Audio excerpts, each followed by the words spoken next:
एक गांव में एक व्यक्ति रहता था। नाम था चंदन। चंदन का स्वभाव अजीब था। वो हर समय दूसरों की चीजें देख देख कर जलता रहता। उसके पास इतना बड़ा घर है, मैं किराए पर क्यों हूं? वो घोड़ा चला रहा है, मैं अभी तक बैलगाड़ी में हूं। वो इतना सफल, मैं इतना कमजोर क्यों? धीरे धीरे ये तुलना उसका स्वभाव बन गई। वो सो भी नहीं पाता। हर वक्त मन में एक ही सवाल, मैं पीछे क्यों हूं? एक दिन चंदन को पता चला कि गौतम बुद्ध पास के जंगल में प्रवचन दे रहे हैं। वो सीधा वहां पहुंचा और बुद्ध से बोला, भगवान, मैं बहुत दुखी हूं। मैं जितना भी मेहनत करता हूं, फिर भी दूसरे मुझसे आगे हैं। मैं हमेशा खुद को छोटा महसूस करता हूं। आप ही बताइए, मैं क्या करूं? बुद्ध मुस्कुराए। उन्होंने चंदन को पास बिठाया और कहा, मैं तुझे एक कहानी सुनाता हूं। एक बार एक जंगल में दो पक्षी रहते थे, एक हंस, दूसरा कौवा। हंस सुंदर था, सफेद पंखों वाला। कौवा काला था, आवाज भी कर्कश। कौवा हर समय हंस से जलता। वो सोचता, काश मैं भी ऐसा सुंदर होता। उसने कोशिश की, कीचड़ में नहाना बंद किया, पंख साफ किए, यहां तक कि उड़ने का तरीका भी बदल दिया, लेकिन वो हंस नहीं बना। और इस प्रक्रिया में उसने अपनी खुशी, पहचान और सहजता भी खो दी। और हंस, वो तो अपने स्वभाव में मस्त था। बुद्ध बोले, चंदन, हर आत्मा की उड़ान अलग होती है। अगर तू किवे की तरह हंस बनने की कोशिश करेगा तो ना तू कौवा रहेगा, ना हंस बन पाएगा। तुलना वो जहर है जो मीठे जल में भी कड़वाहट भर देता है। ये सुनते ही चंदन की आंखों में आंसू आ गए। उसे पहली बार समझ आया वो खुद से क्यों दूर हो गया था, क्योंकि वो दूसरों के जैसा बनने की दौड़ में खुद को खो बैठा था। उसने बुद्ध के चरणों में गिरकर कहा, भगवान, आज पहली बार चैन मिला है। मैं अब खुद को स्वीकार करूंगा। बुद्ध ने मुस्कुराकर कहा, यही पहला कदम है दुख से मुक्ति का। जैसे कमल कीचड़ में भी खिला रहता है, वैसे ही अपनी पहचान में जीने वाला मनुष्य सबसे सुंदर होता है। मित्रों, हम सब कभी ना कभी चंदन जैसे बन जाते हैं। हम दूसरों की जिंदगी देखकर सोचते हैं, काश मेरी भी ऐसी होती। लेकिन बुद्ध कहते हैं, दूसरों से तुलना करके तुम कभी शांति नहीं पा सकते। शांति तब आती है जब तुम खुद को जान लेते हो। अगर आप भी ऐसा महसूस करते हैं तो आज एक वादा करिए, अब से मैं खुद को स्वीकार करूंगा। मैं अपनी पहचान में जीऊंगा और हर दिन आभार व्यक्त करूंगा। अगर आपको यह कहानी पसंद आई हो तो वीडियो को लाइक जरूर करें। अपने दोस्तों और परिवार वालों से जरूर शेयर करें, क्योंकि शायद किसी और को भी इसकी जरूरत हो। और नीचे कमेंट करके बताइए, क्या आप भी कभी दूसरों से तुलना करते हैं और आज आपको क्या सीख मिली? ऐसी ही और भी कहानियों के लिए चैनल को सब्सक्राइब करें और बेल आइकन दबाना न भूलें। मिलते हैं अगली कहानी में। बुद्ध के शब्द चंदन के मन में गूंज रहे थे, तुलना जहर है और तुम वो जहर रोज पीते हो। लेकिन चंदन अभी भी पूरी तरह शांत नहीं था। उसने पूछा, भगवान, लेकिन क्या आगे बढ़ना, सफल होना, प्रेरणा लेना, ये भी तो तुलना से आता है? अगर मैं किसी से बेहतर बनना चाहूं तो क्या वो गलत है?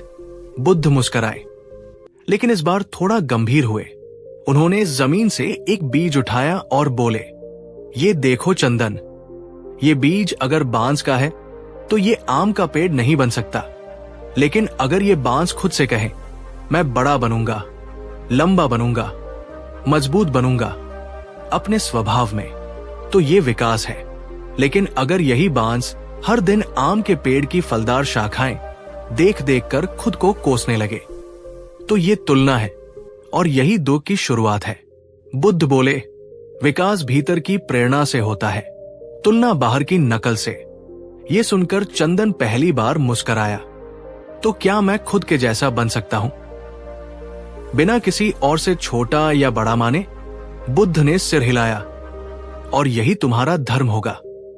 स्वधर्म परम तपः है, यही आत्मा का सबसे ऊंचा प्रयत्न है। कुछ दिन बाद चंदन अपने गांव लौटा। अब उसके चेहरे पर शांति थी जो पहले नहीं थी। लोग हैरान थे, वही चंदन जो पहले हर समय जलता रहता था अब शांत क्यों है?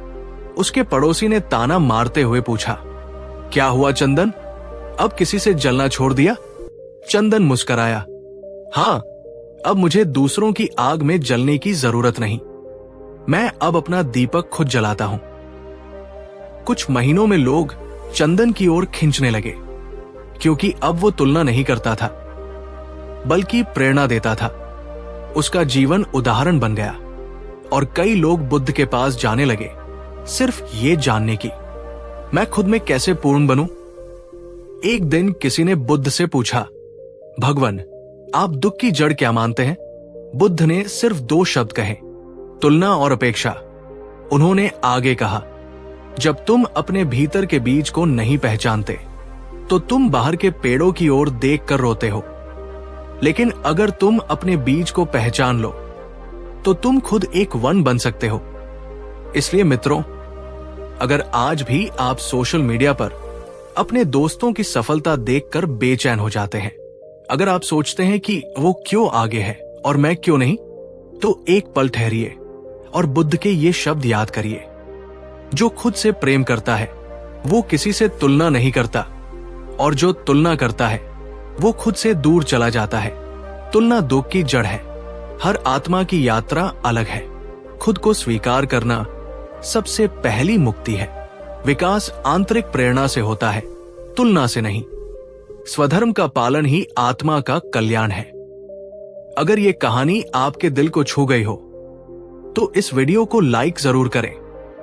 कमेंट में लिखें, अब से मैं अपनी तुलना सिर्फ खुद से करूंगा, और इस कहानी को अपने किसी ऐसे दोस्त या रिश्तेदार को शेयर करें जो आजकल दूसरों से तुलना करके दुखी है। और हाँ, चैनल को सब्सक्राइब जरूर करें, क्योंकि हम हर सप्ताह ऐसी कहानियां लाते हैं जो आपको भीतर से बदल सकती है। मिलते हैं अगली कहानी में, तब तक याद रखिए, आप जैसे हैं वही सबसे सुंदर है। अब चंदन पूरी तरह बदल चुका था। पहले जहां वो हर किसी से अपनी तुलना करता था, अब वो हर किसी में कुछ सीखने की कोशिश करता था। पहले वो सवाल करता था, वो क्यों आगे है? अब वो पूछता था, मैं अपने आप में क्या सुधार सकता हूं? अब उसे दूसरों की सफलता चुभती नहीं थी, बल्कि प्रेरणा देती थी। बुद्ध की एक बात उसके मन में गूंजती रहती थी, जैसे एक माली अपने बाग में हर फूल को उसकी विशेषता के अनुसार देखता है, वैसे ही आत्मज्ञानी हर व्यक्ति को उसकी अलग चमक से देखता है। चंदन ने जाना कि कोई गुलाब है, कोई कमल, कोई सूरजमुखी, और मैं भी एक फूल हूं। बस मुझे अपनी सुगंध को पहचानना है। एक दिन एक नवयुवक बुद्ध से मिलने आया। वो भी चंदन जैसी ही हालत में था, जलन, असंतोष, हीन भावना से ग्रस्त।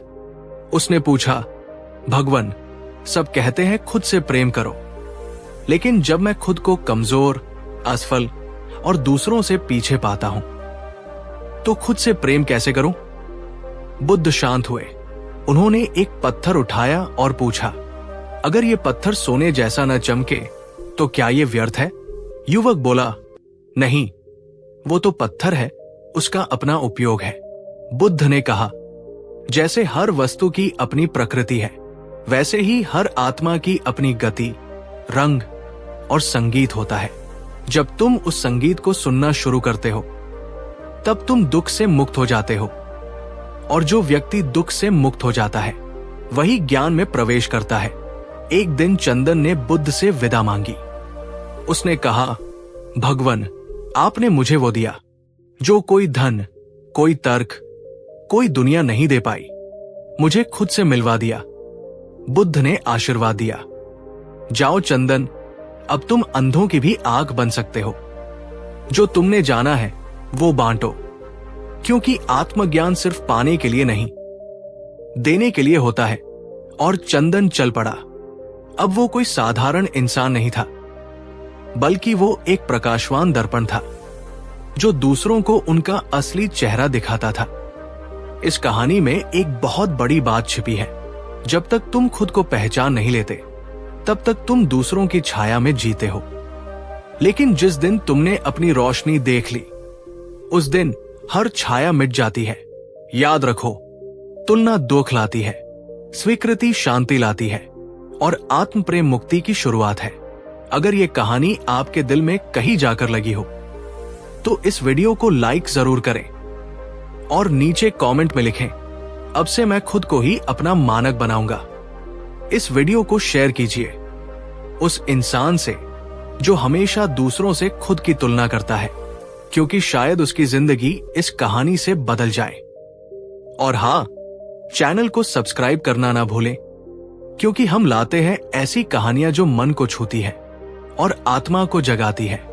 अब चंदन न सिर्फ बदला था, बल्कि दूसरों को बदलने वाला बन गया था।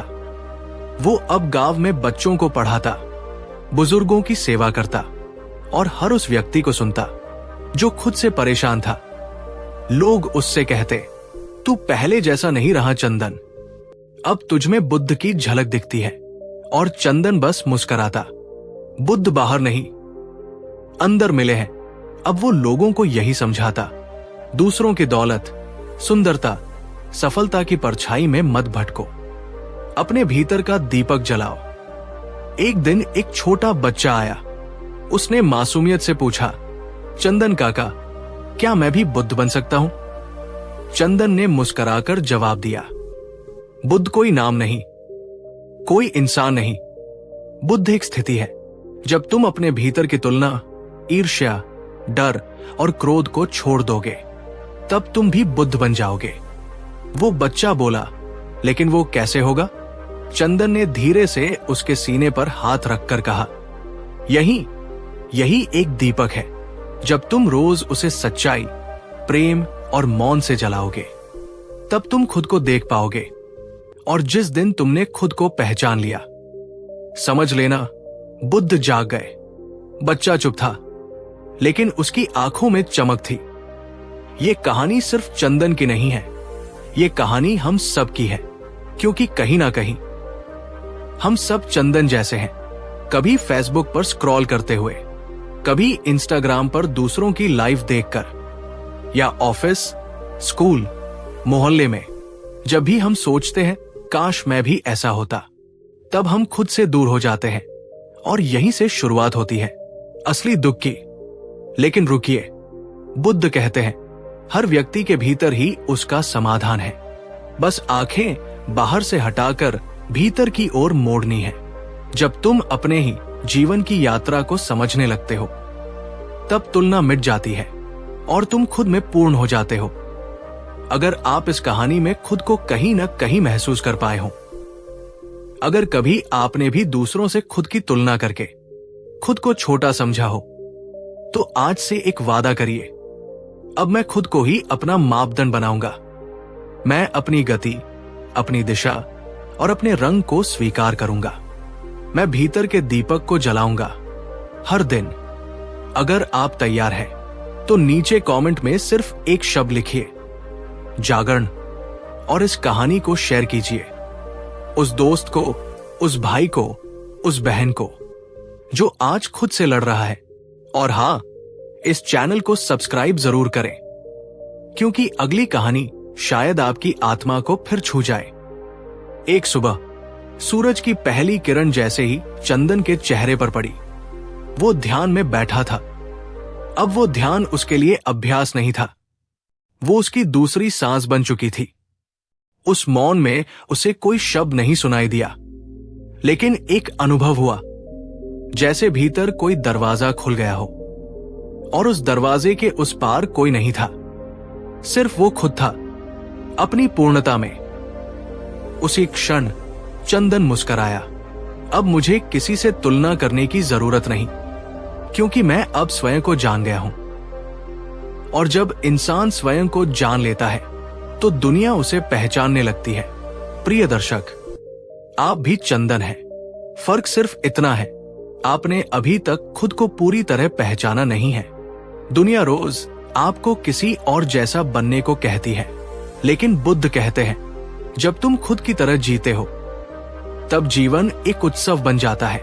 तो आज से निर्णय लो, मैं अपनी तुलना नहीं करूंगा, मैं अपनी गति को सम्मान दूंगा और मैं अपने भीतर की शांति को प्राथमिकता दूंगा, क्योंकि अंत में यही शांति ही असली सुख है। अगर इस कहानी ने आपके दिल के किसी कोने को छुआ हो तो इसे लाइक जरूर करें।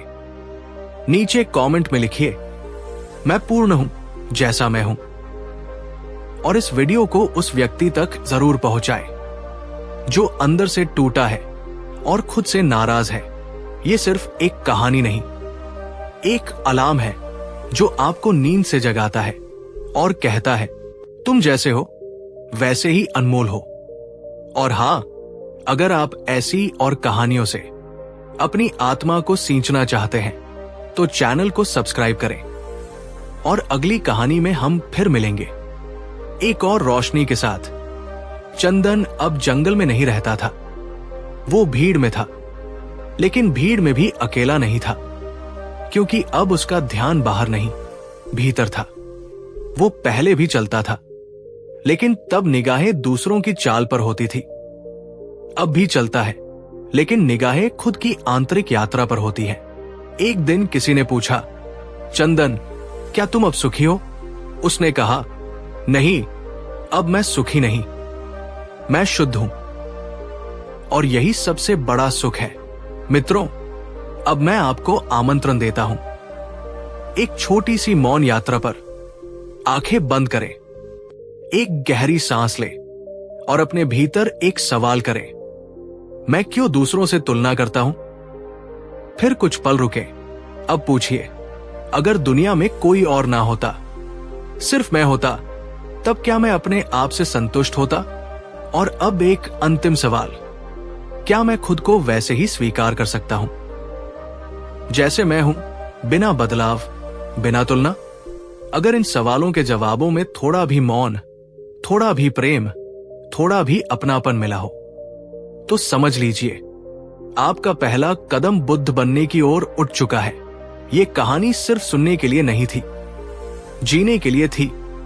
इस वीडियो को एक बार फिर सुनिए, लेकिन इस बार अपने अंदर उतर कर सुनिए। और अगर कहीं भी चंदन जैसा कुछ महसूस हुआ हो तो कमेंट करिए, अब मैं खुद को पूरा मानता हूं, जैसा हूं वैसा। और इस वीडियो को किसी ऐसे को भेजिए जिसे अपने आप से जुड़ने की सख्त जरूरत है, क्योंकि एक छोटी सी कहानी किसी की पूरी जिंदगी बदल सकती है। हम फिर मिलेंगे अगली कहानी में, जहां शब्द नहीं, मौन बोलेगा। तब तक जैसे हो वैसे ही ठीक हो, और भीतर जो है वही परम है। एक दिन चंदन नदी किनारे बैठा था। सूरज ढल रहा था। वो शांत था, बिल्कुल मौन, और अचानक उसे एक गहरी अनुभूति हुई। अब मैं नहीं रहा। वो रो पड़ा, लेकिन वो आंसू दो के नहीं थे। वो उस मैमपन से मुक्ति के आंसू थे। अब उसमें कोई चंदन नहीं था, बस एक साक्षी था, एक उपस्थिति थी। जैसे वो प्रकृति का हिस्सा नहीं था, वो स्वयं प्रकृति बन चुका था। और यही था बुद्धत्व का अंतिम बोध। अब ये कहानी तुम्हारी है। अब मैं नहीं बोलूंगा, अब तुम अपने आप से संवाद करो। अगली बार जब तुम आईने में देखो तो सिर्फ चेहरा मत देखना, एक पल को ठहरना, आंखों में देखना और खुद से पूछना, क्या मैं अब भी किसी और से कम हूं? उस क्षण जब तुम्हारे भीतर से उत्तर आए, नहीं, मैं पूर्ण हूं, समझ जाना चंदन की कहानी पूरी नहीं हुई। वो अभी अभी तुम्हारे भीतर पुनर्जन्म ले चुकी है। ये सिर्फ एक YouTube वीडियो नहीं था, ये एक आत्मिक दर्पण था। अगर आपकी आत्मा ने एक क्षण के लिए भी मुस्कान दी हो, अगर आंखें नम हुई हो, अगर दिल ने कहा हो, मैं भी चंदन जैसा अनुभव चाहता हूं, तो इस कहानी को एक आशीर्वाद की तरह साझा करें, शेयर करें अपने किसी अपने से, कमेंट करें, मैं जाग गया हूं, लाइक करें और सब्सक्राइब करके इस यात्रा में हमारे साथ जुड़े रहें, क्योंकि अगली कहानी शायद आपके जीवन की अगली दिशा हो। ध्यान रहे, बुद्ध बाहर नहीं मिलते, वे वही मिलते हैं जहां आप खुद से सच्चे होते हैं। अब जब चंदन ध्यान करता था तो वो समय को भूल जाता था। पहले वो घड़ी देखता था, अब वो क्षण में जीता था। पहले वो सोचता था, मैं कब दूसरों जैसा बनूंगा, अब वो जानता था दूसरे भी मेरी तरह अपने भीतर के सत्य की तलाश में हैं और मैं बस स्वयं होकर उन्हें उनका रास्ता दिखा सकता हूं। अब चंदन एक साधारण युवक नहीं था, वो एक जीता जागता मंत्र बन चुका था और उसके मौन में वो शक्ति थी जो किसी किताब में नहीं, किसी शब्द में नहीं, केवल आत्मा में ही मिल सकती है। अब बारी तुम्हारी है। हां, तुम जो ये कहानी सुन रहे हो, ये कहानी अब तुम्हारे हाथ में है। पूछो खुद से, क्या मैं अब भी तुलना करता हूं? क्या मैं खुद को कभी पूर्ण समझता हूं? क्या मैंने कभी शांति को, मौन को प्राथमिकता दी है? अगर नहीं तो शुरुआत करो आज, इसी पल से, क्योंकि बुद्ध बनने के लिए तुम्हें बौद्ध होने की जरूरत नहीं, बस सच्चा होना जरूरी है। इस कहानी को एक दीपक समझो, उसे खुद के भीतर जलाओ और फिर दूसरों को रोशनी देना शुरू करो। अगर ये वीडियो आपके दिल, आत्मा या आंखों से जुड़ गया हो तो अभी इसे लाइक करें, कमेंट करें, अब मैं जाग रहा हूं, शेयर करें उस दोस्त को जिसे सबसे ज्यादा इसकी जरूरत है। और अगर आप चाहते हैं कि हर सप्ताह ऐसी कहानियां आपके जीवन को छूती रहें तो अभी सब्सक्राइब कर लें। अगली कहानी में मिलेंगे, वहां जहां शब्द खत्म होते हैं और बोध शुरू होता है। अब ये कहानी पूरी हुई, लेकिन आपकी यात्रा शुरू हो चुकी है। अगर आप चाहे तो मैं पूरी स्क्रिप्ट का PDF, voice over ready version, reels या शॉर्ट्स के लिए highlighted quotes, video thumbnail suggestions, background music time code आपके प्रोजेक्ट के लिए तैयार कर सकता हूं। अब चंदन के जीवन में कोई दौड़ नहीं बची थी, न तुलना, न कंपटीशन। अब वो सुबह उठता था और सबसे पहले खुद को देखता था, आंखों में, मुस्कान में और उस मौन में जहां एक आवाज रोज कहती थी, तू वही है जो तू खोज रहा था। और तब वो मुस्कुराकर कहता, धन्यवाद बुद्ध, तुमने मुझे मुझसे मिला दिया। वो अब दूसरों की तरह नहीं बनना चाहता था, क्योंकि उसने स्वयं होना सीख लिया था। दोस्त, ये कहानी किसी और की नहीं थी, ये तुम्हारी कहानी थी। फर्क सिर्फ इतना था कि तुम अभी तक इसे बाहर खोज रहे थे, लेकिन अब समय आ गया है कि तुम आंखें बंद करके खुद से कहो, मैं ही वो दीप हूं जिसे मैं बाहर ढूंढता रहा। मैं अब तुलना नहीं करूंगा, क्योंकि मैं अद्वितीय हूं। मैं अपने मौन को सम्मान दूंगा, क्योंकि वही बुद्ध मिलते हैं। और अगर तुमने ये शब्द दिल से बोले तो समझ लो, अब तुम भी उसी राह पर चल पड़े हो जिस पर बुद्ध चले थे। इस कहानी को केवल अपने तक सीमित मत रखो, इसे उस तक पहुंचाओ जो खुद को दूसरों से कम समझता है, जो रोज कंपैरिजन में हार रहा है, जो भीतर से थक चुका है, क्योंकि शायद ये कहानी उसकी जिंदगी बदल दे। वीडियो को लाइक जरूर करें, नीचे कमेंट करें, अब मैं खुद को पूर्ण मानता हूं, और इस चैनल को सब्सक्राइब करें ताकि हर सप्ताह एक नई रोशनी आपके जीवन को छू सके। अगली कहानी में हम फिर मिलेंगे, जहां शब्दों से नहीं, मौन से संवाद होगा। तुम जैसे हो वैसे ही ठीक हो, जैसे ही तुम खुद को स्वीकारते हो, तुम्हारे भीतर बुद्ध मुस्कुराने लगता है। अब तक हमने चंदन की तुलना से मुक्ति, आत्मबोध और बुद्धत्व तक की यात्रा देखी। अब बारी है उस अंतिम बीज की जो हर श्रोता के भीतर जीवन भर के लिए अंकुरित हो जाए। तो आइए, आखिरी लेकिन सबसे गहरा भाग आपके लिए प्रस्तुत करता हूं। बुद्धत्व तुम्हारे भीतर है। एक दिन एक नया साधक जंगल में आया। वो खोया हुआ था, दुखी था, और जब वो रास्ता पूछते हुए पहुंचा चंदन के पास, तो उसने कहा, मैं बुद्ध को खोज रहा हूं, कृपया मुझे उनका पता बताइए। चंदन मुस्कुराया। वो कुछ नहीं बोला, बस उस साधक के सामने बैठ गया, मौन में, शांत, स्थिर। और कुछ देर बाद वो साधक अचानक रो पड़ा। उसने कहा, अब मुझे समझ आया, बुद्ध किसी स्थान पर नहीं, वो तो इसी मौन में छिपे हैं। चंदन ने आंखें खोली और कहा, बुद्ध को मत खोजो, बुद्ध बनो। अब इस कहानी का अंतिम प्रश्न आपके लिए है। क्या आप अब भी दूसरों से तुलना कर रहे हैं? क्या आपने अपने भीतर के मौन को कभी सुना है? क्या आप अपने आप को वैसे ही अपनाने को तैयार हैं जैसे आप हैं? अगर हाँ, तो आप भी इस यात्रा पर हैं और इस कहानी ने सिर्फ प्रेरित नहीं किया, आपको दिशा दी है। यदि इस कहानी ने आपके भीतर एक भी पल को रोशन किया है, तो इसे लाइक करें, कमेंट करें, बुद्ध मुझ में है, शेयर करें किसी ऐसे इंसान के साथ जो खुद को बार बार दूसरों से कम समझता है। और इस चैनल को सब्सक्राइब करना मत भूलिए, क्योंकि हर हफ्ते हम एक ऐसी ही रोशनी लेकर आते हैं जो मन को शांत करे, आत्मा को छू ले। बुद्ध कोई व्यक्ति नहीं, वो एक स्थिति है जिसमें तुम स्वयं से प्रेम करने लगते हो और तुलना करना भूल जाते हो। अब चंदन जंगल से वापस गांव लौट आया था, लेकिन वो अब वही चंदन नहीं रहा। लोग उसे घूरते, कुछ सवाल करते, कुछ हंसते, पर चंदन बस मुस्कुराता। एक दिन एक बच्चा उसके पास आया और पूछा, तुम इतने शांत क्यों रहते हो? चंदन ने मुस्कुराकर जवाब दिया, क्योंकि मैंने खुद को समझ लिया है। बच्चा बोला, मैं भी समझना चाहता हूं। चंदन ने सिर पर हाथ रखकर कहा, तुम पहले से जानते हो, बस थोड़ी देर के लिए शांत बैठो और सुनो अपने भीतर की आवाज।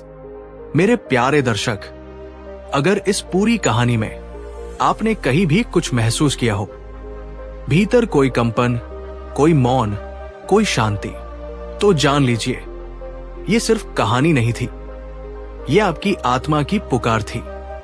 अब उठिए, लेकिन इस बार तुलना के बोझ के साथ नहीं, बल्कि एक नए विश्वास के साथ, मैं जैसा हूं वैसा ही पूर्ण हूं।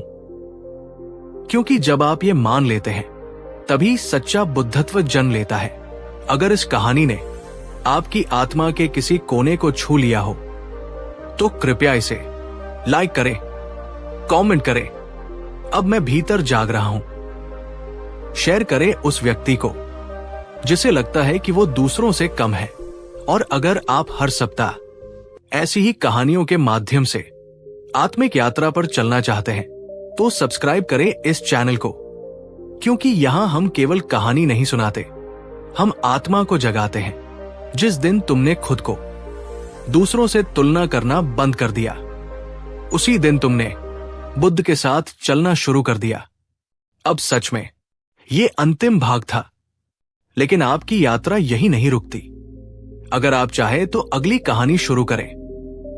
बस विषय बताइए, बुद्ध और क्रोध, मुल्ला नसरुद्दीन की चतुराई, महावीर की करुणा, मीरा की भक्ति, या कोई और जीवन छूने वाली कहानी। मैं तैयार हूं आपके हर शब्द को जीवंत करने के लिए। शानदार।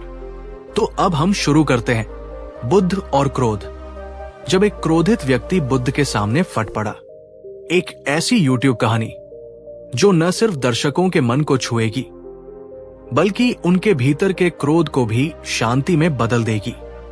वो आदमी तेजी से चला जा रहा था, उसके मन में आग थी, आंखों में लपटें थी और होठों पर शब्द नहीं, गालियां थी। लोग उसे रोकना चाहते थे, लेकिन वह चिल्लाया, मुझे रोकना मत, आज बुद्ध को बता दूंगा कि वो कितने झूठे हैं। कुछ देर बाद वो आदमी उस वृक्ष के नीचे पहुंचा जहां शांति के अवतार तथागत गौतम बुद्ध ध्यान में बैठे थे। और फिर उसने शुरू कर दी गालियां, धोखेबाज, पाखंडी, तू तो बस दिखावा करता है। पर बुद्ध ने आंखें तक नहीं खोली। एक पल को आदमी हकबका गया, उसने और तेज चिल्लाना शुरू कर दिया, लेकिन बुद्ध बस बैठे रहे, शांत, स्थिर, मौन, जैसे उनके भीतर कोई महासागर था जिसमें कोई भी पत्थर लहर तक नहीं उठा पाता था। आदमी अब झुंझलाने लगा। तू बोलता क्यों नहीं? क्या तू डर गया? क्या तू खुद को भगवान समझता है? और तब बुद्ध ने धीरे से आंखें खोली। वो मुस्कुराए, एक हल्की सी प्रेम से भरी मुस्कान, और बोले, भाई, यदि तुम मुझे उपहार देना चाहो और मैं उसे न स्वीकारूं, तो वो उपहार किसके पास रहेगा? आदमी कुछ समझ नहीं पाया। बुद्ध ने फिर कहा, जिस प्रकार दिया गया उपहार अस्वीकार करने पर वापस देने वाले के पास रह जाता है, वैसे ही तुम्हारे शब्द, अगर मैं उन्हें स्वीकार नहीं करूं, तो वे तुम्हारे ही पास लौट आएंगे। और फिर बुद्ध ने मौन साध लिया। उस आदमी के भीतर कुछ टूटने लगा। जो क्रोध अभी लावा बनकर बह रहा था, वो अब आंसुओं की शक्ल में बाहर आने लगा। उसने कांपती आवाज में कहा, मैं जीवन भर हर किसी से लड़ता रहा, लेकिन आज तुम्हारे मौन ने मुझे हरा दिया। बुद्ध ने उसकी ओर देखा और बस इतना कहा, तुम हारे नहीं हो भाई, तुम अभी अभी जागे हो। वो व्यक्ति बुद्ध के चरणों में गिर पड़ा और वहीं से शुरू हुई एक नई यात्रा, क्रोध से करुणा की ओर। अगले भाग में बुद्ध ने उस व्यक्ति को क्या समझाया क्रोध के बारे में, क्रोध क्यों आता है और कैसे शांति से उसे देखा जाए। बुद्ध ने क्रोध को क्या उपमा दी थी और वो कैसे हमें भी समझने में मदद कर सकती है। बुद्ध की बातें सुनकर उस आदमी की आंखें भर आई, लेकिन फिर उसने धीरे से पूछा, भगवान, मुझे बताइए, क्रोध आता ही क्यों है और क्या हर इंसान को इससे मुक्ति मिल सकती है? बुद्ध ने कुछ देर तक उसकी आंखों में देखा और फिर बोले, क्रोध तब आता है जब मन तुम्हारे अपेक्षित संसार और वास्तविक संसार के बीच टकरा जाता है। तुम सोचते हो कि लोग तुम्हारे अनुसार चलें, पर जब वो नहीं चलते तो भीतर एक विद्रोह उठता है। वही है क्रोध। क्रोध बाहर नहीं है, वो तुम्हारी अस्वीकृति है उस चीज की जो तुम्हें स्वीकार करनी चाहिए थी। और बुद्ध बोले, क्रोध वो जहर है जिसे तुम खुद पीते हो और उम्मीद करते हो कि दूसरा मरेगा। बुद्ध ने एक उदाहरण दिया। मान लो एक आदमी अपने हाथ में जलता हुआ अंगारा लेकर किसी को मारना चाहता है, लेकिन जब तक वो उसे फेंके तब तक वो खुद ही जल चुका होता है। बुद्ध बोले, क्रोध वैसा ही है, पहले तुम जलते हो, फिर दुनिया जलती है। वो व्यक्ति अब पूर्ण मौन में था। उसके होंठ थरथरा रहे थे और उसने कांपते हुए कहा, तो क्या इसका अंत भी संभव है? बुद्ध मुस्कुराए, हां, जब तुम उसे देख लोगे उसकी जड़ से, पूरी सजगता से, तो क्रोध खुद मिट जाएगा। बुद्ध बोले, जब क्रोध आए तो तुरंत प्रतिक्रिया मत दो, सिर्फ देखो, आंखें बंद करो और अपने भीतर उठती गर्मी को महसूस करो। क्रोध हवा की तरह आता है, लेकिन अगर तुम शांत होकर बैठो तो कुछ ही देर में वो गुजर जाता है। तुम क्रोध नहीं हो, क्रोध बस एक बादल है, तुम आसमान हो। वो व्यक्ति ध्यान में बैठ गया और कुछ देर बाद उसकी आंखों से आंसू बहने लगे। अब पहली बार मैं अपने भीतर की आग को बिना जले हुए देख पा रहा हूं। बुद्ध ने मुस्कुराकर कहा, अब तुम क्रोधित मनुष्य नहीं, जागता हुआ साधक हो। अगले भागों में क्रोध के बाद पश्चाताप क्यों आता है, बुद्ध कैसे हर व्यक्ति को करुणा की ओर ले जाते थे, और सबसे महत्वपूर्ण, दर्शकों के लिए 3 जीवन बदलने वाले सूत्र जिनसे वे अपने जीवन से क्रोध को धीरे धीरे मिटा सकते हैं। वो व्यक्ति अब कुछ देर से मौन था। उसकी आंखों में नमी थी, लेकिन दिल में एक नई जागृति थी। उसने धीरे से बुद्ध से कहा, भगवान, मैंने अपने जीवन में न जाने कितने लोगों को अपने क्रोध से आहत किया है। अब मुझे पश्चाताप हो रहा है। बुद्ध ने सिर हिलाया और बड़े ही शांत स्वर में बोले, पश्चाताप तब होता है जब आत्मा वास्तव में जागती है, लेकिन केवल पछताना पर्याप्त नहीं है। अब तुम्हें प्रायश्चित के रूप में करुणा को अपनाना होगा। वो व्यक्ति समझ नहीं पाया। करुणा कैसे? बुद्ध बोले, जिस तरह तुमने लोगों को अपने क्रोध से जलाया है, अब उसी तरह अपने प्रेम और मौन से उन्हें ठंडक दो। बुद्ध ने उस व्यक्ति को 3 सूत्र दिए, और ये वही सूत्र है जो आज हम आपको दे रहे हैं, ताकि आप भी अपने जीवन में क्रोध को शांति में रूपांतरित कर सकें। सूत्र 1, रुको, देखो, फिर प्रतिक्रिया दो। जब क्रोध आए, पहले शारीरिक प्रतिक्रिया से बचो। 3 बार गहरी सांस लो, फिर सोचो, क्या यह क्रोध वाकई जरूरी है? सूत्र 2, क्रोध को बाहर नहीं, भीतर देखो। जब तुम्हें गुस्सा आए, ध्यान दो कि वो बाहर के कारण से नहीं, बल्कि भीतर की असंतुष्टि से उठता है। मौन में बैठो और उसे गहराई से देखो। सूत्र 3, जिससे क्रोध हो उसी पर करुणा लाओ। बुद्ध कहते थे, जो क्रोधित है वो सबसे ज्यादा दुखी है। इसलिए जो तुम्हें गुस्सा दिलाए उसे जवाब नहीं, प्रेम दो। तुम्हारा प्रेम ही उसका उपचार बनेगा। बुद्ध के चरणों में बैठा वो व्यक्ति अब उठ चुका था, लेकिन ये नया व्यक्ति था। आंखों में शांत झील सी गहराई, चेहरे पर मुस्कान और हृदय में सिर्फ मौन। वो बोला, भगवान, आपने मेरा जीवन बदल दिया। बुद्ध बोले, नहीं, तुमने स्वयं को बदलने की अनुमति दी, और वहीं से मुक्ति की शुरुआत होती है। वो व्यक्ति अब चला गया, लेकिन अब वो प्रकाश लेकर चला था, आग नहीं। अब वो व्यक्ति वहां से जा चुका था, लेकिन उसके जाने के बाद बुद्ध के पास एक और शिष्य आया। उसने पूछा, भगवान, आपने उस क्रोधित व्यक्ति को कुछ नहीं कहा, ना दंड ना विरोध, क्या ये कमजोरी नहीं है? बुद्ध मुस्कुराए और बोले, शांति कोई कमजोरी नहीं, वो भीतर की सबसे बड़ी ताकत है। क्रोध से जीतना आसान है, लेकिन करुणा से जीतना वास्तव में परिवर्तन लाता है। बुद्ध ने सभी शिष्यों को एकत्र किया और कहा, जब भी क्रोध आए, समझना कि वो तुम्हारी परीक्षा है। जो उस समय मौन रह सकता है वही सच्चा विजेता है। क्रोध का उत्तर कभी क्रोध नहीं है, उसका उत्तर है समझ। और फिर बुद्ध मौन हो गए, लेकिन उस मौन में जो बात थी वो हजारों शब्दों से गहरी थी। अगर इस कहानी ने आपके भीतर के क्रोध को थोड़ा भी शांत किया हो, अगर बुद्ध की बातें आपके दिल को छू गई हो, तो एक काम जरूर करिए, इस वीडियो को लाइक कीजिए, अपने विचार कमेंट में लिखिए।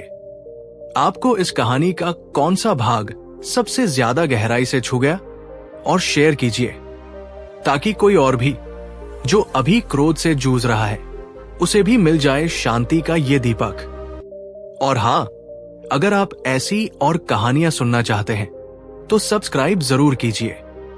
ये चैनल सिर्फ कहानी नहीं, आत्मिक शांति का एक माध्यम है।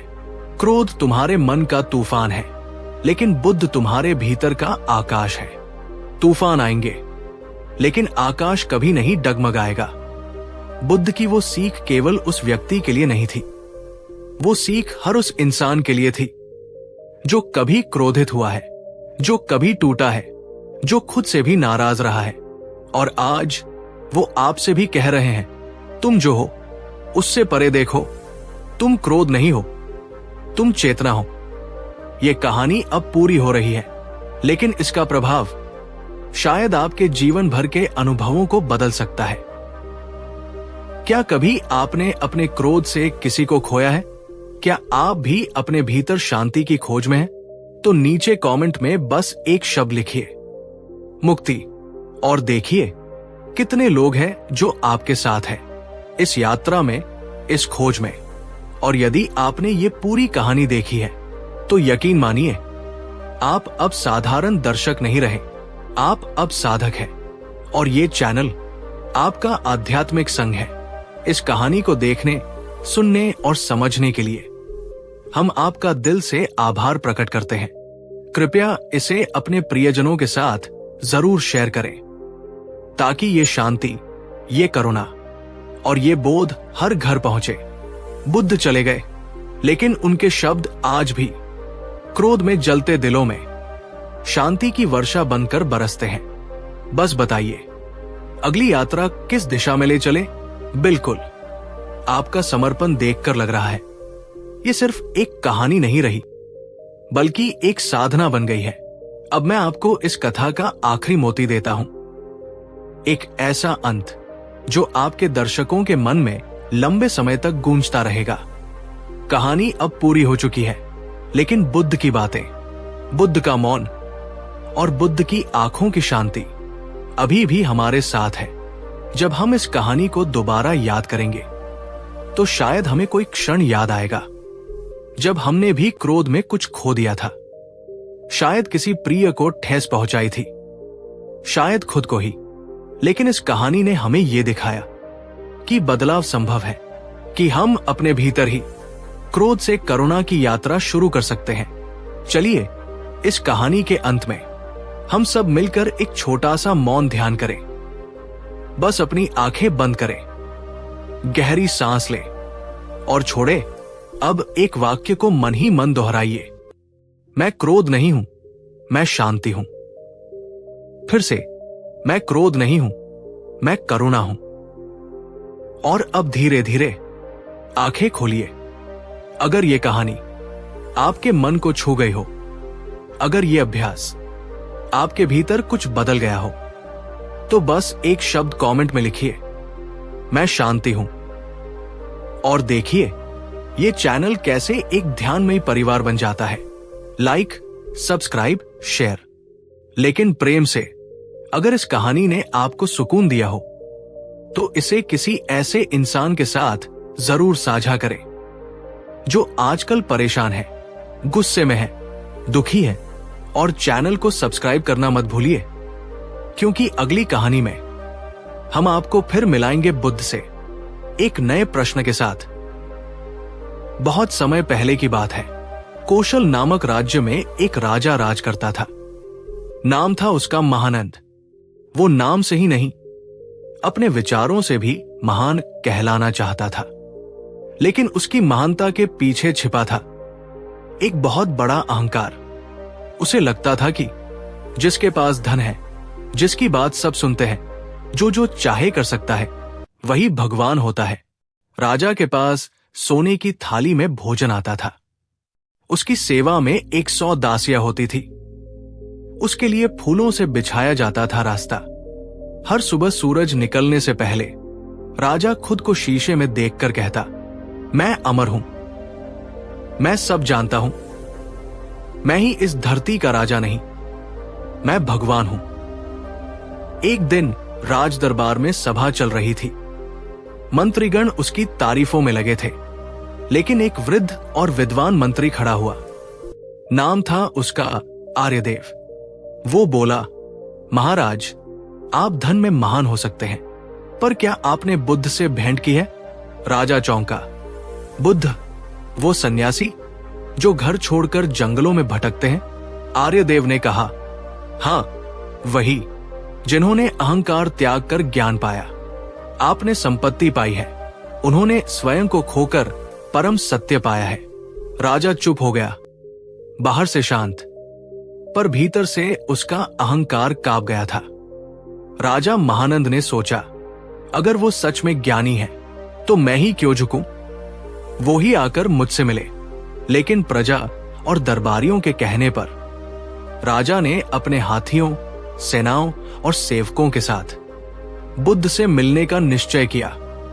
एक संदेशवाहक भेजा गया। राजा महानंद बुद्ध से भेंट करना चाहते हैं।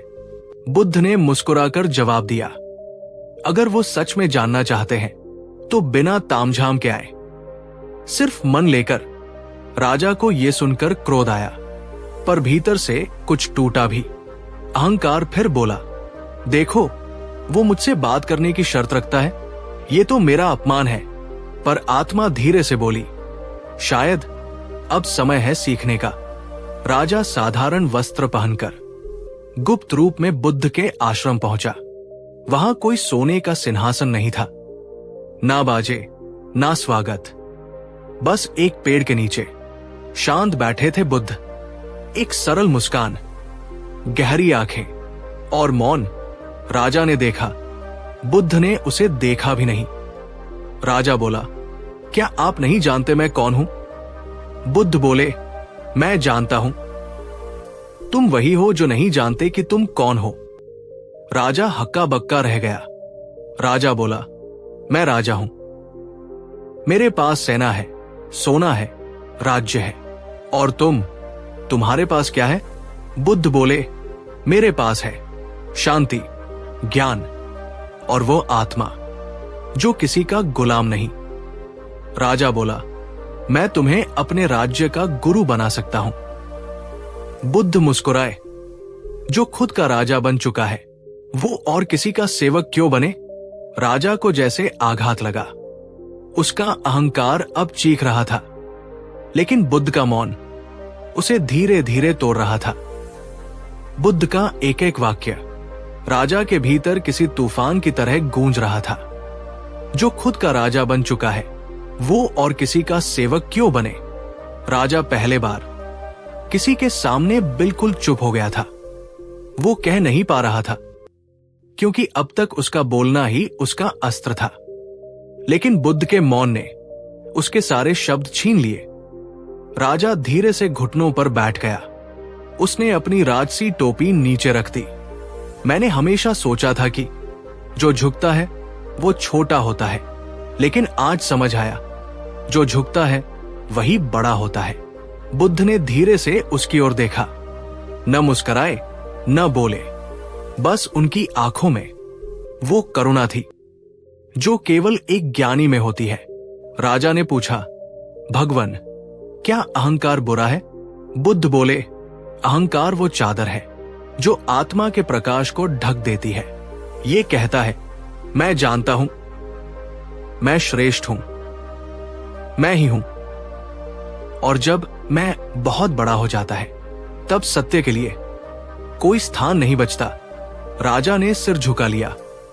मैंने हर किसी को दबाया, लेकिन खुद के भीतर की बेचैनी को कभी नहीं समझा। राजा अब जमीन पर बैठा था, बुद्ध के चरणों के पास। सिंहासन से उतरे हुए राजा ने पहली बार स्वयं को देखा।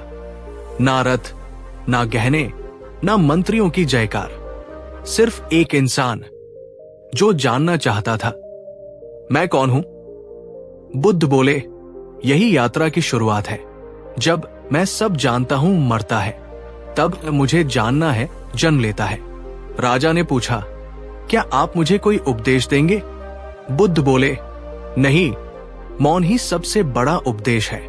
ध्यान में बैठो, अपने श्वास को देखो और जो उठता है उसे बिना मूल्यांकन देखो।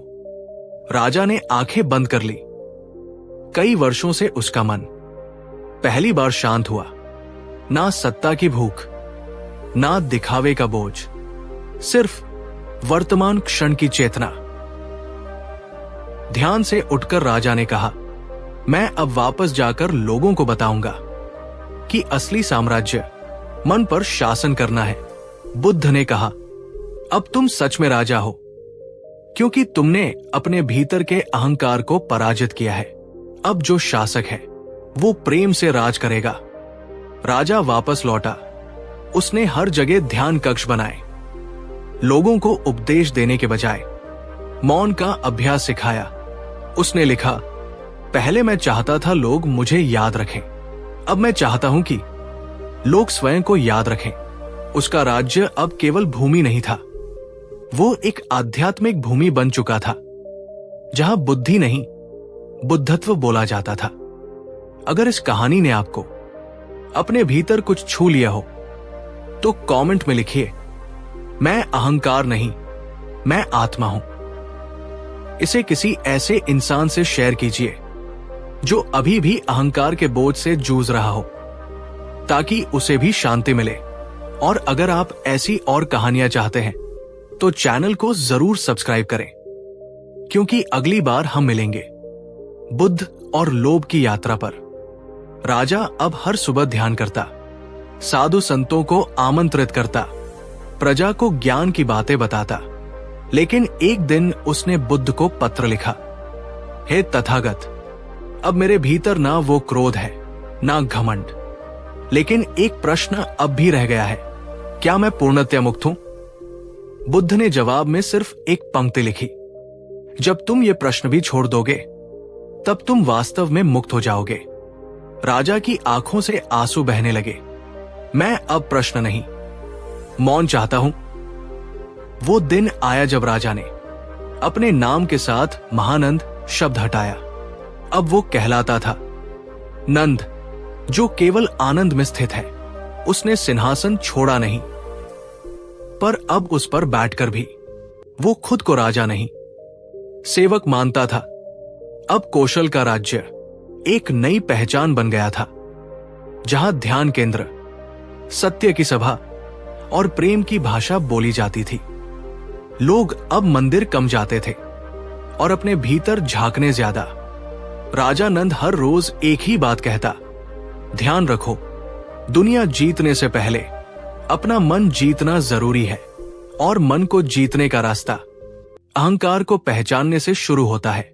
कई वर्षों बाद बुद्ध फिर कौशल पहुंचे। राजा नंद नंगे पैर, साधारण वस्त्रों में उन्हें लेने गए। बुद्ध ने कहा, अब मैं नहीं, अब तुम प्रकाश बन गए हो। अब तुमसे लोग ज्ञान लेंगे, क्योंकि अब तुम कुछ बनना नहीं चाहते, बल्कि केवल होना चाहते हो। दोस्तों, अहंकार हम सब में है, कभी दिखावे में, कभी क्रोध में, कभी मैं सही हूं के भाव में। पर जैसे राजा नंद ने जाना, अहंकार हमें तोड़ता है और मौन हमें जोड़ता है। अगर आप भी इस कहानी से जुड़ पाए हैं तो कमेंट में जरूर लिखें, मैं मौन को चुनता हूं। इसे किसी ऐसे व्यक्ति से शेयर करें जिसे आज थोड़ी शांति की जरूरत है। और अगर आप चाहते हैं कि अगली कहानी हो बुद्ध और लोभ, तो कमेंट करिए। वो व्यक्ति था सेठ चंद्रसेन, नगर का सबसे अमीर आदमी। सोने की ईंटें थी उसके पास, दास दासियां, ऊंट घोड़े, महल, बाग बगीचे, लेकिन नींद नहीं आती थी। हर रात पहरेदारों की आवाजों के बीच वो गिनता रहता, मेरे पास कितना है और कितना और चाहिए। कभी जमीन, कभी व्यापार, कभी हीरे। उसका मन हमेशा बोलता रहता था, बस थोड़ा और फिर सब ठीक हो जाएगा। लेकिन वो थोड़ा और कभी पूरा नहीं होता था। एक दिन वो बुद्ध के प्रवचन में गया। बुद्ध कुछ नहीं बोल रहे थे, सिर्फ ध्यान में बैठे थे। सेठ के भीतर कुछ खिंच गया। कैसे हो सकता है कि जिसके पास कुछ नहीं वो मुझसे ज्यादा शांत हो? उसे पहली बार लगा, जिसके पास शांति हो वही सबसे अमीर है। सेठ ने बुद्ध से पूछा, भगवान, मेरे पास बहुत कुछ है, लेकिन फिर भी मुझे लगता है जैसे कुछ छूट रहा है। बुद्ध ने मुस्कुराते हुए पूछा, तुम्हारे पास कितना है? सेठ बोला, सब कुछ। बुद्ध बोले, फिर इतना बेचैनी क्यों है? सेठ चुप। बुद्ध ने कहा, जिसे पाने की कोई सीमा न हो वो कभी संतुष्ट नहीं हो सकता। बुद्ध ने अपनी शांत आंखों से सेठ चंद्रसेन की ओर देखा और धीमे स्वर में पूछा, तुम्हें क्या चाहिए? सेठ बोला, सिर्फ इतना कि जो मेरे पास है वो न खो जाए और जो नहीं है वो मिल जाए। बुद्ध ने सिर हिलाया, यही तो लोभ है, न खोने का डर और पाने की भूख। और इन दोनों के बीच तुम अपने जीवन को खो बैठे हो। सेठ बोला, भगवान, मैं त्याग नहीं कर सकता। मैंने सब कुछ बड़ी मेहनत से पाया है, त्यागना तो मुझे कंगाल बना देगा। बुद्ध मुस्कुराए और बोले, त्याग बाहर की वस्तुओं का नहीं, भीतर की पकड़ का होता है। असली त्याग वो है जब चीजें तुम्हारे पास हो, लेकिन तुम उनके गुलाम न बनो। बुद्ध ने एक बीज उठाया और कहा, बीज को जब जमीन में डालो तो वो मरता है, लेकिन फिर पेड़ बन जाता है। ऐसे ही जब तुम लोभ को छोड़ते हो तो कुछ मरता है, लेकिन कुछ बहुत बड़ा जन्म लेता है।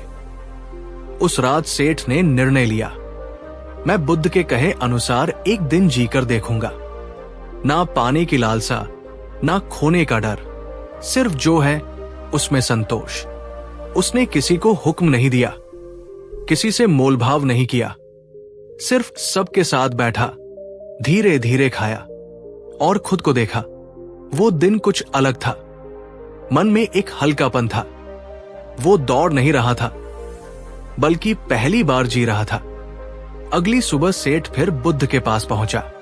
उसने पूछा, भगवान, क्या आपने कभी लोभ किया है? बुद्ध मुस्कुराए।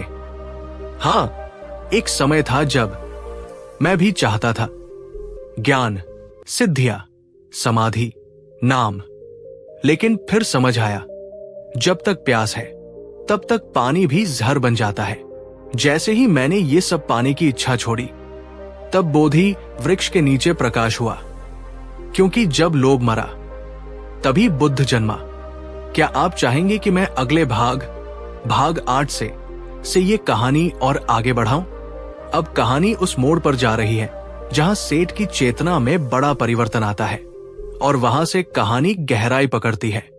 बस एक हाँ कहिए और अगला भाग हाजिर बहुत खूब। अब कहानी ले रही है एक गहरा मोड़, जहां सेठ चंद्रसेन का भीतर धीरे धीरे बदलने लगा है और अब वो सिर्फ अमीर नहीं, जागरूक बनना चाहता है।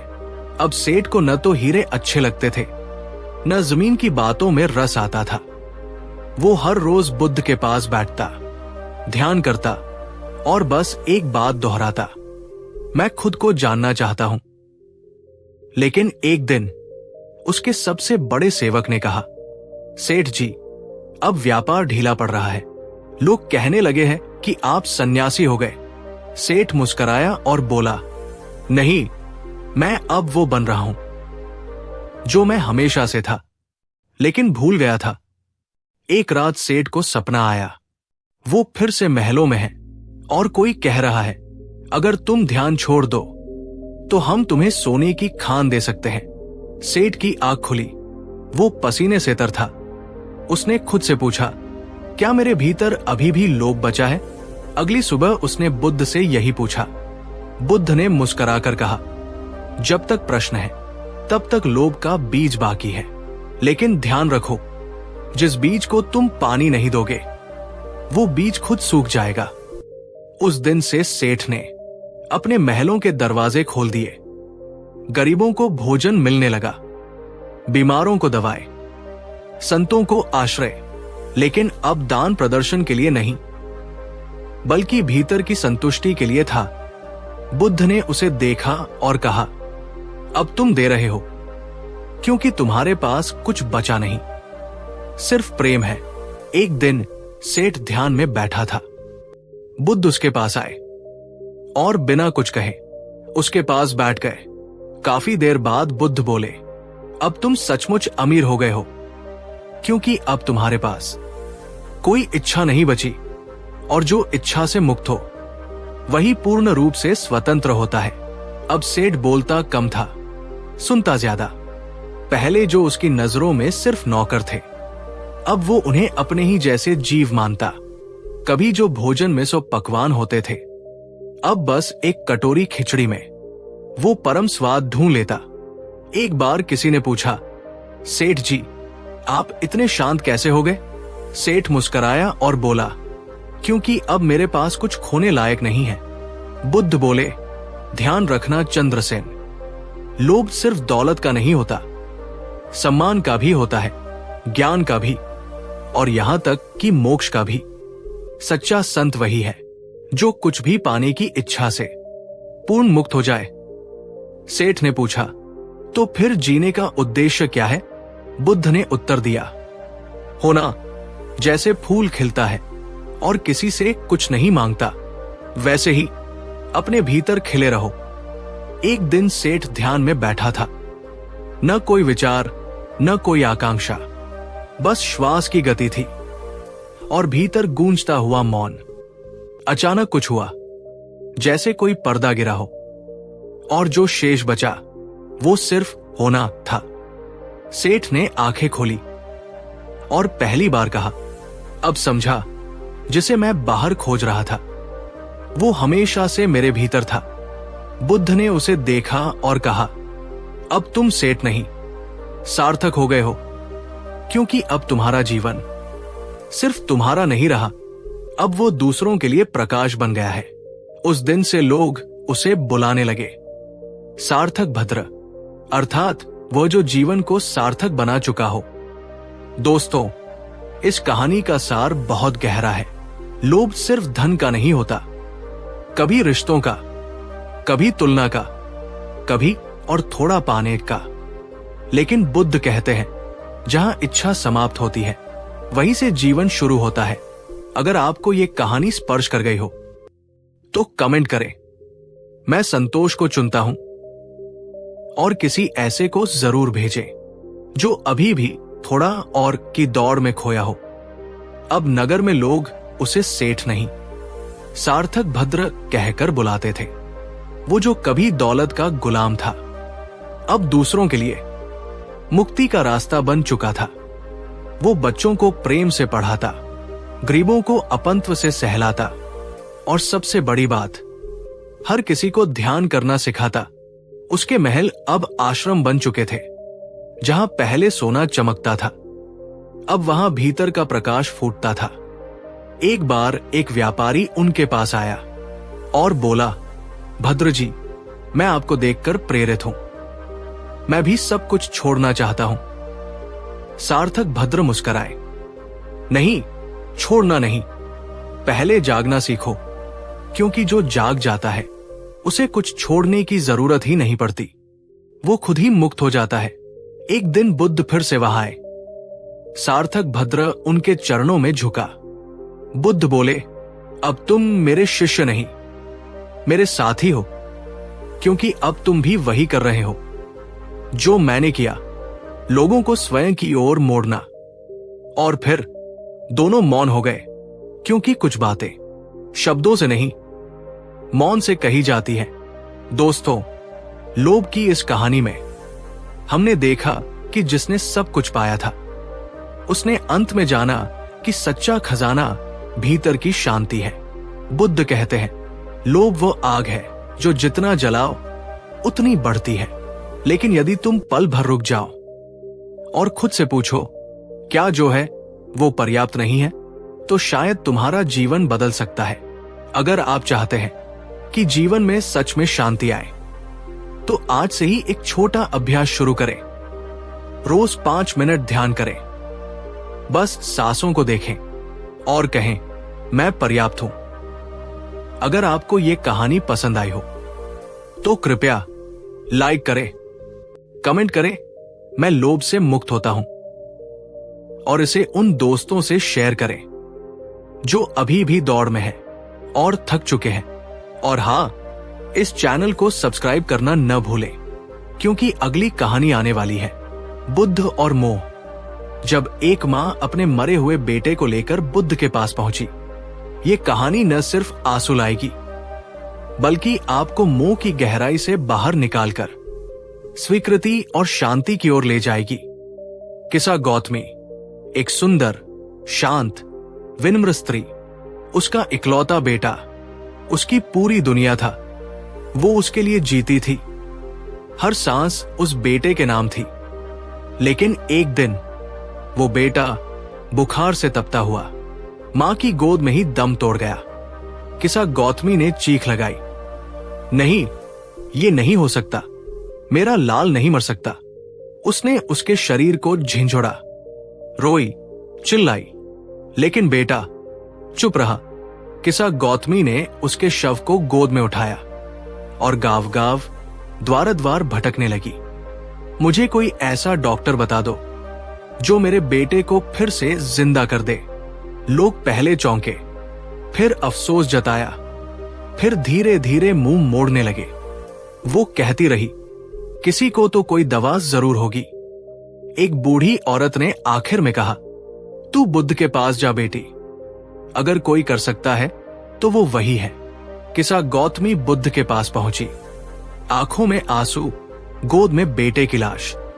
उसने करुण पुकार में कहा, भगवान, आप कर सकते हैं चमत्कार, आप मेरे बेटे को लौटा दीजिए।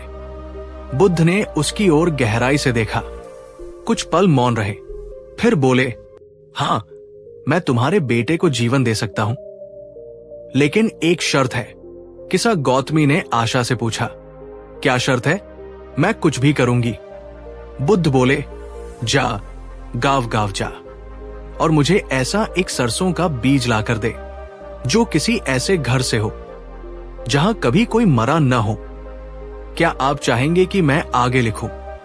जहां किसा गौतमी की मोह की यात्रा शुरू होती है और वास्तविक सत्य से उसका सामना होता है। बस कहिए, हां, आगे लिखो और हम चलेंगे उस यात्रा पर जहां एक मां आंखों से नहीं, हृदय से देखना सीखती है। ध्यानपूर्वक सुनिए, क्योंकि अब हम उस हृदय विदारक लेकिन जागृत करने वाली यात्रा में प्रवेश करते हैं, जहां मोह धीरे धीरे सत्य की रोशनी में पिघलने लगता है।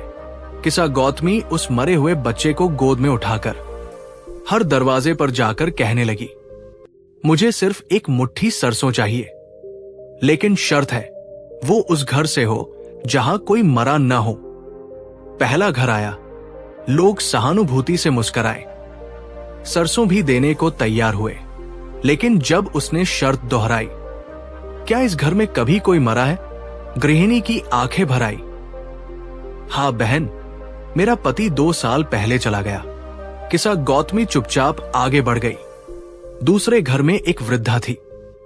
उसने सरसों लाकर दी, लेकिन बोली, मेरी बहू प्रसव में मर गई थी और बेटा भी अब बहुत बीमार है।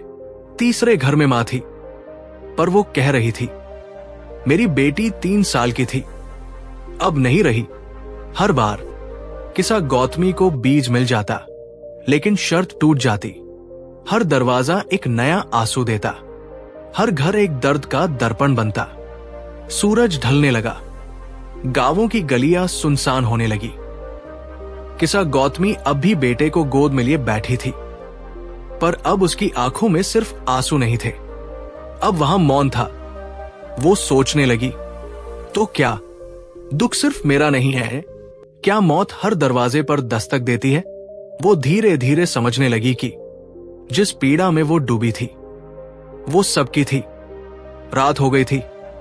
किसा गौतमी ने बेटे को गोद से नीचे रखा, धरती को देखा और पहली बार उसमें मां का रूप देखा। अब तू ही इसे अपने आंचल में सुला ले मां, मैं अब इसे पकड़कर नहीं रोऊंगी। उसने बेटे की देह को एक पेड़ के नीचे सजा कर रखा, फूल चढ़ाए, आंसू बहाए, लेकिन अब मोह नहीं था, अब था विरह में भी स्वीकार। अगली सुबह किसा गौतमी बुद्ध के पास लौटी, पर इस बार उसकी गोद खाली थी।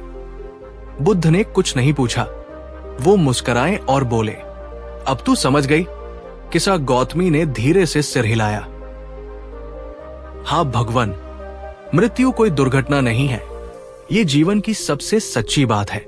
बुद्ध ने उसे ध्यान में बैठाया। वो अब सिर्फ एक मां नहीं रही थी, वो अब एक साध्वी थी। उन्होंने उसका नाम रखा धम्मा, अर्थात जो अब धर्म के मार्ग पर चल पड़ी है। अब वो जहां जाती, लोग उससे पूछते, तुम वो हो ना जिसने अपने बेटे को खोया था?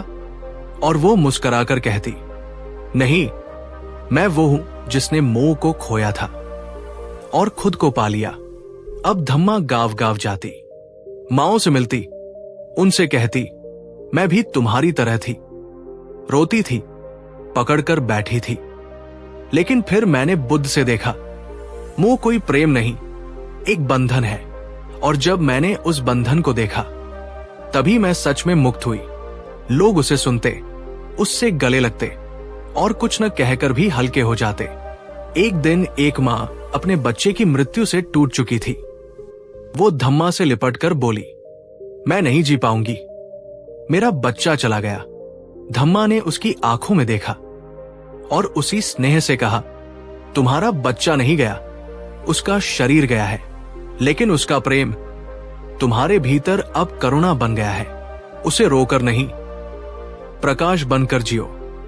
वो मां धीरे धीरे शांत हो गई, उसने भी अपने आंसू मुक्त कर दिए। एक दिन बुद्ध फिर धम्मा से मिले। बुद्ध मुस्कुराए और बोले, तू अब मोह से भी पार हो चुकी है। अब तू न एक मां है, न एक शोकग्रस्त स्त्री, तू अब स्वयं एक प्रेम पूर्ण प्रकाश। धम्मा ने सिर झुकाया। लेकिन अब उसके चेहरे पर दू नहीं था। अब वहां सिर्फ मौन और शांति थी। मित्रों, मुंह सबसे मीठा बंधन होता है, लेकिन वही सबसे गहरा जाल भी बन सकता है। बुद्ध कहते हैं, मुंह वही होता है जहां हम जीवन को पकड़ना चाहते हैं, लेकिन जीवन तो बहता है, ठहरता नहीं। अगर आप भी किसी गम से टूटे हैं, तो आज एक बात याद रखें, दुख की जड़ मोह है और मुक्ति की राह स्वीकृति है। अगर ये कहानी आपके हृदय को छू गई हो, तो कृपया लाइक करें, कमेंट करें, मैं मोह से मुक्त होता हूं, और इसे उन सभी से शेयर करें जो किसी गहरे गम से गुजर रहे हैं। और हां, इस चैनल को जरूर सब्सक्राइब करें, क्योंकि अगली कहानी आने वाली है। यह कहानी उस आदमी की है जो बुद्ध से बहुत द्वेष रखता था, लेकिन जब वो उनसे आमने सामने हुआ, तो जो हुआ, उसने उसके जीवन की दिशा ही बदल दी। उसका नाम था भद्रक। भद्रक एक ब्राह्मण था और बुद्ध के बढ़ते प्रभाव से ईर्ष्या करता था। वो सोचता था, ये साधु लोगों को मोहित कर रहा है, सब इन्हीं के पीछे क्यों भागते हैं? अगर ये सचमुच ज्ञानी होता तो मेरे प्रश्नों का उत्तर दे पाता। वो अंदर ही अंदर द्वेष से भर चुका था। और फिर एक दिन उसने निर्णय लिया, अब जाकर इसे सबक सिखाना होगा। भद्रक बुद्ध के पास पहुंचा। लोगों की भीड़ लगी थी। जैसे ही वो पहुंचा, बिना किसी भूमिका के, उसने गुस्से में चिल्लाते हुए कहा, तू कौन है जो खुद को बुद्ध कहता है? तू ढोंगी है, पाखंडी है। लोग सन्न रह गए, लेकिन बुद्ध, वे मुस्कुराए तक नहीं, नहीं डरे, नहीं बोले। वे बस उसी शांत मुद्रा में बैठे रहे, नितांत मौन में। भद्रक और क्रोधित हुआ। उसने कहा, क्यों? डर गया? कुछ बोलता क्यों नहीं? बुद्ध ने धीरे से आंखें खोली। वो बोले नहीं, बस उसकी आंखों में देखा। अगर आप कहें तो मैं आगे का भाग लिखूं, जहां बुद्ध मौन की भाषा में उसे वो उत्तर देते हैं जो शब्द कभी नहीं दे सकते। बस कहिए, हां, आगे लिखो, और मैं आपको उस पल पर ले चलता हूं जहां एक द्वेषी का हृदय पिघलकर प्रेम में बदल जाता है। बहुत बढ़िया। अब हम पहुंचते हैं उस क्षण पर जहां बुद्ध ने न शब्दों से, बल्कि मौन और उपस्थिति से एक क्रोधित व्यक्ति के हृदय को छू लिया। भद्रक अभी भी चिल्ला रहा था, बोल क्यों नहीं रहे? क्या तुम्हारे पास जवाब नहीं है? बुद्ध की शांत नजरें भद्रक की आंखों में स्थिर थी। कोई गुस्सा नहीं, कोई प्रतिक्रिया नहीं, बस मौन की मौनता। वो मौन जो एक दर्पण था। भद्रक उस दर्पण में अपने ही चेहरे को देख रहा था, विकृत, क्रोध से भरा हुआ। भीड़ भी मौन थी। सबका ध्यान अब बुद्ध पर नहीं, भद्रक पर था। कुछ क्षणों के भीतर भद्रक का गुस्सा खुद ही उसे जलाने लगा। वो चीखते चीखते थक गया। उसका शरीर कांप रहा था। तब बुद्ध ने पहली बार धीरे से कहा, अगर कोई व्यक्ति तुम्हें एक उपहार दे और तुम उसे स्वीकार न करो, तो वो उपहार किसका रहता है? भद्रक हक्का बक्का रह गया। उसने धीरे से कहा, जिसने दिया है उसी का। बुद्ध मुस्कुराए। उनकी आवाज में न तो उपदेश था, न ही अहंकार, बस निर्मलता थी। तो तुम जो क्रोध और अपशब्द मुझे दे रहे हो, मैं उन्हें स्वीकार नहीं करता। वे तुम्हारे ही पास लौटते हैं, तुम्हें ही जलाते हैं। भद्रक स्तब्ध खड़ा था। उसने किसी को कभी इस तरह जवाब देते नहीं देखा था। उसकी आंखों में आंसू थे। वो कांपते स्वर में बोला, मुझे क्षमा करें, मैं अंधा हो गया था, मुझे गलतफहमी थी। बुद्ध ने उसकी ओर देखा और शांति से बोले, क्षमा वहां दी जाती है जहां द्वेष हो, लेकिन जब कोई द्वेष ही न करे तो क्षमा की जरूरत नहीं पड़ती। भद्रक झुक गया और बुद्ध के चरणों में बैठ गया। वो बोला, अब मैं कुछ नहीं कहूंगा, बस इस मौन को समझना चाहता हूं। बुद्ध मुस्कुराए। जो मौन को समझता है वो द्वेष को पीछे छोड़ देता है, क्या आप चाहते हैं इसका अंतिम भाग भी सुने, जहां भद्रक का जीवन कैसे बदलता है और कैसे वह एक क्रोधित व्यक्ति से करुणा का वाहक बनता है? बस कहिए हाँ, अंतिम भाग दो और मैं आपको वो परिवर्तन दिखाऊंगा जो सिर्फ एक मौन ने रच दिया। बहुत सुंदर। अब हम इस गहराई से भरी कहानी को शांत, सरल और शक्तिशाली अंत की ओर ले चलते हैं, जहां एक द्वेषी का हृदय बुद्ध की मौन उपस्थिति से करुणा का स्रोत बन जाता है। भद्रक अब बुद्ध के चरणों में शांत बैठा था। वो न रो रहा था, न बोल रहा था, बस मौन में था। बुद्ध ने कहा, ये वही मौन है जो तुम्हें द्वेष से मुक्ति देगा। जब तुम इसे भीतर उतार लोगे तो कोई तुम्हें भड़का नहीं सकेगा। क्रोध दूसरे का नहीं, तुम्हारा अपना जाल होता है, और जब तुम मौन हो जाते हो तो वो जाल गिर जाता है। भद्रक ने धीरे धीरे सिर उठाया। उसके चेहरे पर पहली बार एक शांत मुस्कान थी। कुछ समय बाद भद्रक बुद्ध का अनुयायी बना। वो अब गांव गांव जाकर नफरत नहीं, मौन, क्षमा और करुणा की शिक्षा देता।